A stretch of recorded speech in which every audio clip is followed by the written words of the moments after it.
Nishad party के राष्ट्रीय अध्यक्ष एवं सूबे के कैबिनेट मंत्री डॉक्टर संजय निषाद आज सुल्तानपुर पहुंचे। इस दौरान लोक निर्माण विभाग के गेस्ट हाउस में मीडिया से रूबरू हुए और सरकार की उपलब्धियां पत्रकारों के समक्ष रखी। वहीं मीडिया से बात करते हुए डॉक्टर संजय निषाद ने पूर्व मंत्री स्वामी प्रसाद मौर्य समेत कई मुद्दों पर अपनी प्रतिक्रिया दी।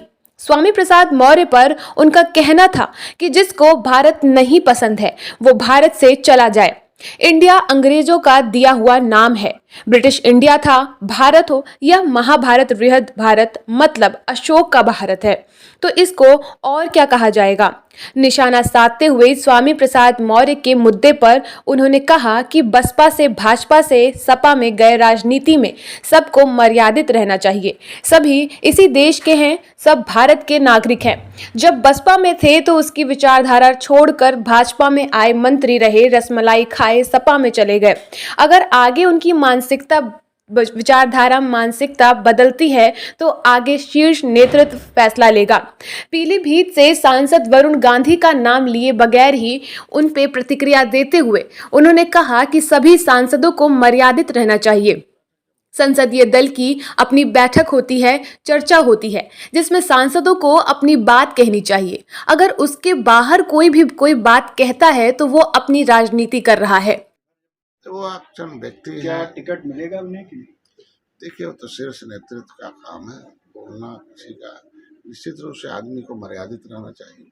अगर आप सरकार में हैं तो सरकार की बैठकें होती हैं, उसमें आवाज़ होनी चाहिए।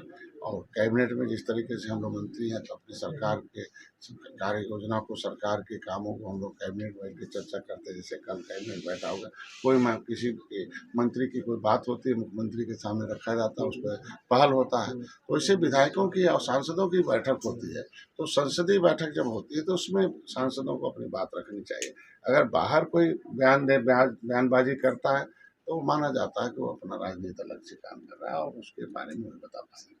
ओपी राजभर जब अब भैया और वो हमारे कहते थे हैं, कि भाजपा में रह के कोई खुल के नहीं बोल पाता है। भैया हैं और नहीं खुल के भाजपा में आए हैं तो बोल तो रहे हैं ना। कहाँ उनका प्रतिबंध है? ऐसा कैसे कह सकते हैं कि सपा से आए भाजपा में तो बोलने पर तो उनके प्रतिबंध नहीं है ना। और वो तो बोले। हमारे कहने मतलब कि हर आदमी को मर्यादित रहना चाहिए, राजनीतिक बात बोलनी चाहिए और सम्मान सहित होना चाहिए, क्योंकि सभी लोग इसी देश में हैं, सभी लोग एक ही भारत के नागरिक हैं। समाजवादी पार्टी के राष्ट्रीय महासचिव स्वामी प्रसाद मौर्य अगर आना चाहे भाजपा में तो क्या आपकी पार्टी लेगी? मैं कह रहा हूँ कि किसी का हृदय परिवर्तन हो जाए। बसपा में थे तो उस विचारधारा को मान रहे थे, तो भारतीय जनता पार्टी में आए कि मतलब भारतीय जनता पार्टी जो विचारधारा है आए और 5 साल रहे विचारधारा का। तो अगर विचारधारा हमारा कोई स्वीकार करता है तो फिर भारतीय जनता पार्टी के जो रहे 5 साल मंत्री बनाए तो विचारधारा के हिसाब से 5 साल रसमलाई खाए बेचारे। और जब सूख गया तो सपा में चले गए।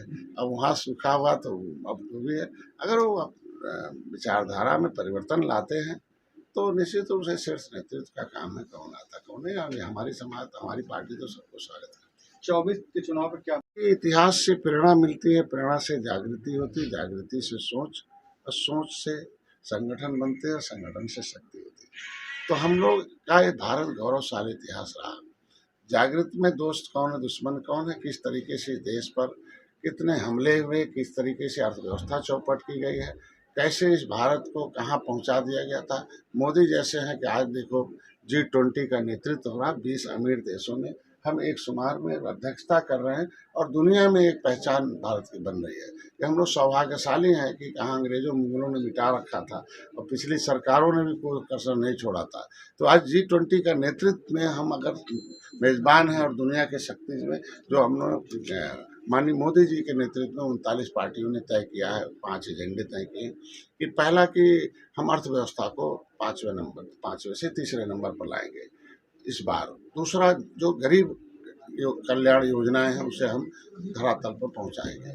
और जो उपेक्षित पार्टियां, जैसे जो समुदाय, जो वर्ग, जो जाति, जो धर्म, जो क्षेत्र किसी सरकार के शिकार होते हैं और वो उनके साथ भेदभाव होता है, उपेक्षा शोषण होता है, अगर वो अपनी आवाज़ उठाते हैं सामाजिक संगठनों से तो वो बेचारे उनकी आवाज़ को कुचलने का काम किया जाता है।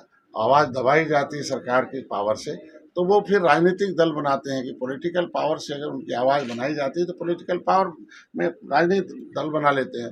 तो ऐसे जितने भी दल बने हैं देश भर में, उनकी कोई न कोई एक समस्या छोटी सी, उसको हम लोग प्राथमिकता के आधार पर हल करेंगे, चाहे हर दल, हर क्षेत्र का, हर जाति, हर धर्म का।